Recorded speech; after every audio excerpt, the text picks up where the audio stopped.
মই জয়মতীয়ে কৈছো। আজি পূৰ্ণিমাৰ নিশা আৰু এয়া জয়সাগৰ। জ্যোতিৰ জয়াই কৈছিল, জয়সাগৰৰ পাৰে পাৰে ফুৰো মই পূৰ্ণিমাই পূৰ্ণিমাই থাকি উজাগৰে। হয়, আজিও মই সাৰে আছো। এয়া দুবৰিৰে মুকলি চুলিৰে মই জয়সাগৰৰ পাৰে পাৰে অকলে অকলে ভ্ৰমি ফুৰিছো। কিন্তু কিয়? মই কি চাব বিচাৰিছো? কি বিচাৰি ফুৰিছো? অতৃপ্ত আত্মা নেকি মই? অতৃপ্ত হলোহেঁতেন যদিহে মোক সেইদিনা শংকাই আৱৰিলেহেঁতেন, যদিহে মোক মৃত্যু ভয়ে এবাৰ কঁপালেহেঁতেন। অৱশ্যেই মৃত্যু মোৰ কাম্য নাছিল। কোনো মুহূৰ্ততে অহাৰ নাছিল মোৰ জীৱনবোধ। তোমালোকে মোক সতী বুলিলা। সতীৰ পাৰিভাষিকেই কেৱল কঢ়িয়াব পাৰেনে মোক? পিতা মোৰ আছিল লাইথাপেনা বৰগোহাঁই, আই মোৰ আছিল চন্দ্ৰদাৰু। এদিন সুধিছিলো মোৰ আই, যদিহে আমি স্বৰ্গৰ জখলাৰে আহিছিলো বগাই এই ধৰালৈ, পিতাৰ দৰেই নোৱাৰোনে তুমি আৰু ময়ো সোণালী কৰিব এই ধৰা? ক্ষমতা কেৱল কিয় পুৰুষৰ একচেতিয়া বৈভৱ? আমাৰ দেশ আমাৰোতো আই। আয়ে হাঁহি মাৰি কলে, জয়া, এইবোৰ অনাদি অনন্ত কথা। আজি তুমি সুধিছা মোক, ময়ো সুধিছিলো মোৰ আইক, আৰু তেওঁ চাগে সুধিছিল তেওঁৰ আইক। কিন্তু কেউৱে নাপালে সদুত্তৰ। গৃহস্থালী আৰু সন্তান জন্মতেই সামৰি ৰাখিলে আমাক। এয়াই আমাৰ ভাইক আই, তাতোকৈ আগলৈ নিমিলিবা হাত।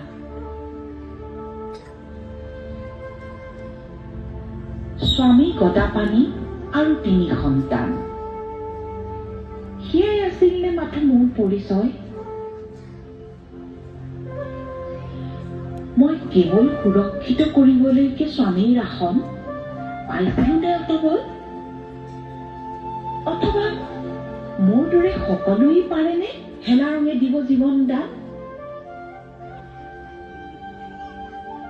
হয়, অৰাজক আছিল চৌপাশ। ক্ষমতাৰ খকে দানৱত পৰিণত কৰিছিল ডাঙৰীয়া আটাইকে।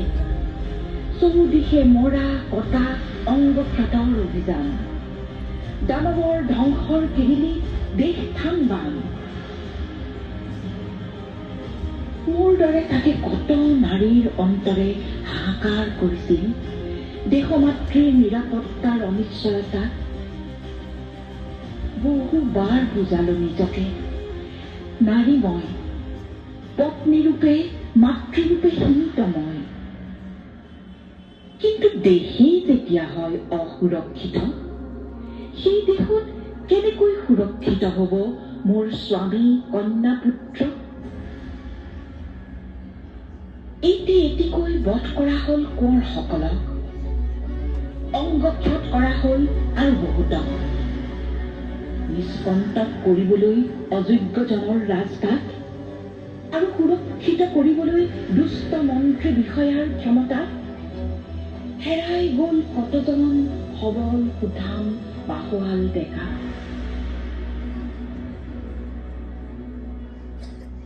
আৰু মোৰ বঙহৰ দেৱী যেতিয়া এৰি যাবলৈ ওলাল মোক আৰু মোৰ এমাদিমা 3 সন্তানক, এনে নহয় যে মোৰ হৃদয় দুৰুকৈ কঁপা নাছিল। পিতাই দেখোন মোৰ বিয়াৰ দিনা কৈছিল, মই সুৰক্ষিত ৰম স্বামীৰ হাতত, আৰু বৃদ্ধকালত পুত্ৰৰ হাতত।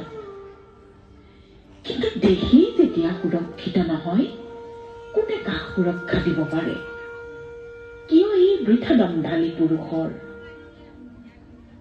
দুঃসময়ৰ হাতৰ পুতলা নহয়নে বাৰু নাৰী পুৰুষ উভয়ে সমানে?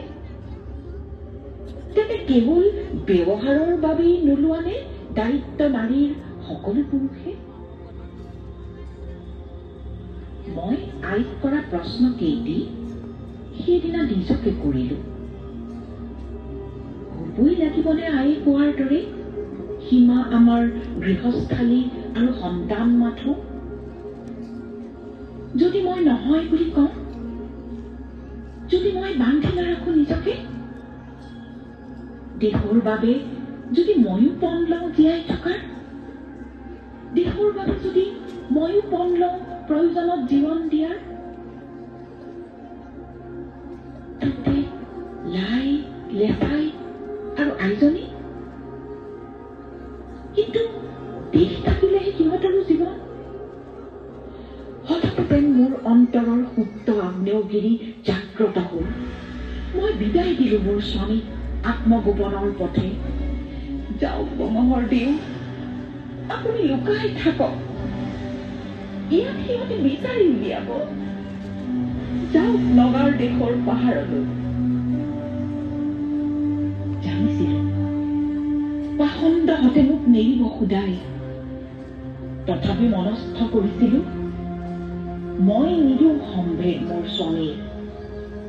মোৰ মৌনতাই নিশ্চয় সিহঁতক আঁতৰাই পঠাব দূৰলৈ। মই দেশ ৰক্ষাৰ বাবে বচাই ৰাখিব পাৰিম মোৰ বঙহৰদেউ, আৰু সুৰক্ষিত কৰিব পাৰিম লাই লেচাই আৰু আইজনীৰ ভৱিষ্যত।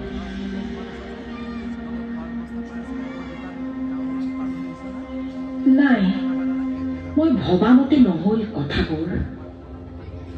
সিহঁত ক্ষান্ত নহল।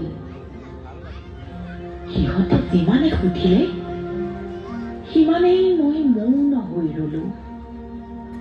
মাত্ৰ নকওঁ নকওঁ নকওঁ।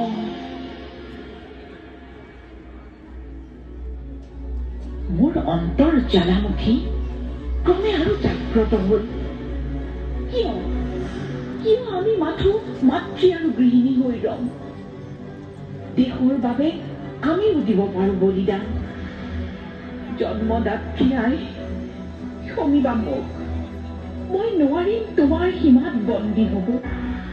পিতা, নোৱাৰিলো মই গৃহস্থালী আৰু মাতৃত্বৰ মায়াজালত বন্দী হৈ ৰব।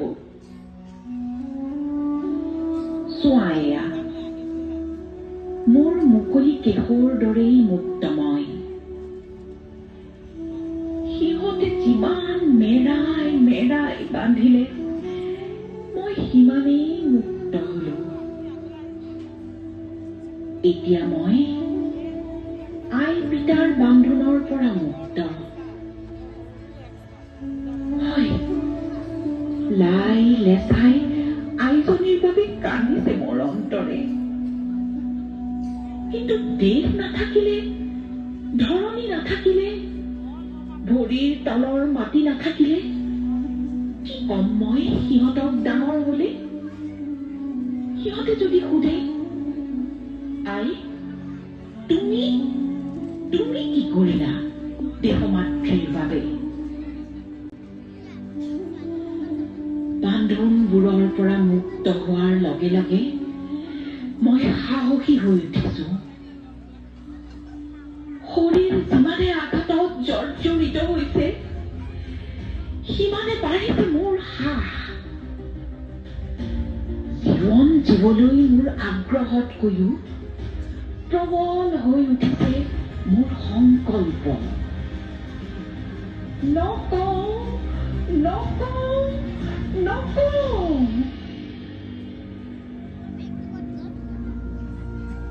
আৰু মই নকলো। সিহঁতক মই হাৰ মনালো। তেতিয়া যেতিয়া মই শৰীৰৰ পীড়া অনুভৱ নকৰা হলো আৰু বতাহৰ দৰে পাতল অনুভৱ কৰিলো, তেতিয়া কিন্তু মোৰ মনত আছিল কেৱল দেশ, মোৰ দেশ।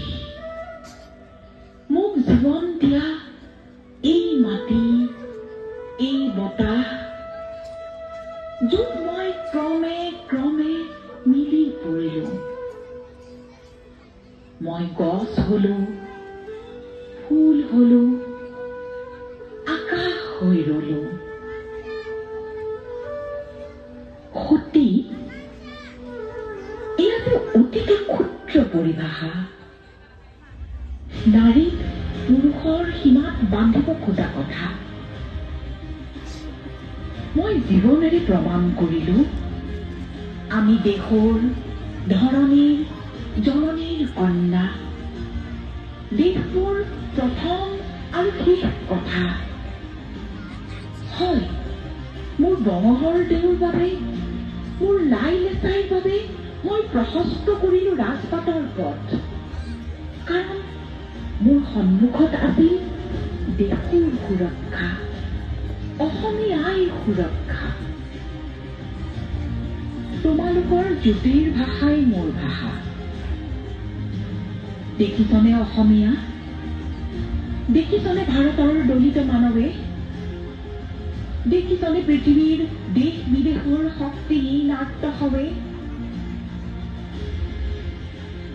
আছো মই আজিও জীয়াই, অজেয় আত্মা লৈ মৃত্যুহীনা মই। কলিৰ প্ৰদীপ হৈ অসমৰ কোলা পোৱাই।